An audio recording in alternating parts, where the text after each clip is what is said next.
Bonjour tout le monde, j'espère que vous allez bien. Aujourd'hui, à la capsule Explique-moi, nous répondrons à une question qui est récurrente dans le domaine de l'exercice. Soit, qu'est-ce que la protéine en poudre et devrais-je en consommer? Donc avant de parler de protéines, il est important de comprendre qu'est-ce qu'un macronutriment.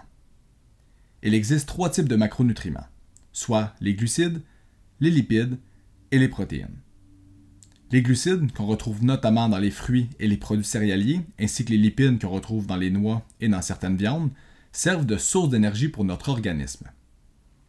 Les protéines, pour leur part, qu'on retrouve par exemple dans les viandes et dans le poisson, peuvent également être utilisées comme source d'énergie, mais notre corps préfère utiliser celles-ci pour d'autres fonctions. Par exemple, les protéines servent entre autres à la réparation musculaire. Il faut comprendre que nos muscles sont en constante reconstruction. À l'instant même, des cellules musculaires que l'on nomme les myocytes se dégradent et d'autres se reconstruisent. C'est cet équilibre qui permet le maintien de la masse musculaire.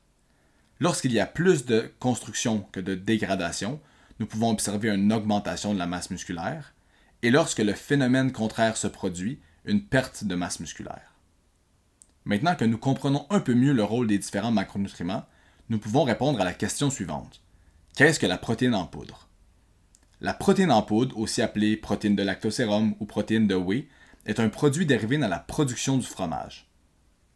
Lors de la création du fromage, différentes enzymes sont ajoutées au lait chauffé, permettant la séparation de la caséine et du lactosérum, les deux principales protéines que nous retrouvons dans le lait. La caséine devient solide et donc récoltée pour créer le fromage, et le produit liquide restant deviendra la protéine de lactosérum. Mais que trouve-t-on dans cette protéine de lactosérum?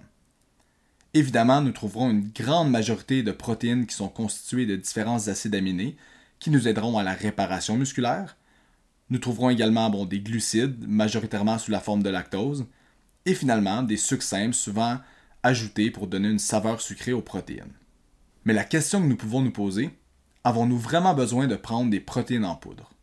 La réponse est souvent comme toute réponse dans le milieu scientifique, ça dépend. Pour la majorité des individus en santé et inactifs, on recommande 0,8 g de protéines par kilogramme de poids corporel. Donc pour un individu de 70 kg, ça représente environ 56 g de protéines, soit l'équivalent d'une portion de yogourt grec, une poitrine de poulet et 2 œufs. Pour les personnes actives, les recommandations peuvent s'élever entre 1,2 et 2 g par kilogramme de poids corporel. Donc encore une fois, pour un individu de 70 kg, ça représente entre 84 et 140 g de protéines par jour.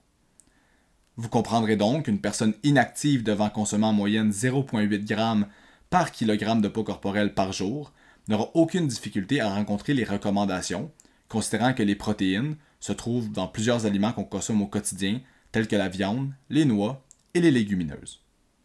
Donc, si notre apport quotidien en protéines est déjà suffisant, nul besoin de consommer de la protéine de lactosérum.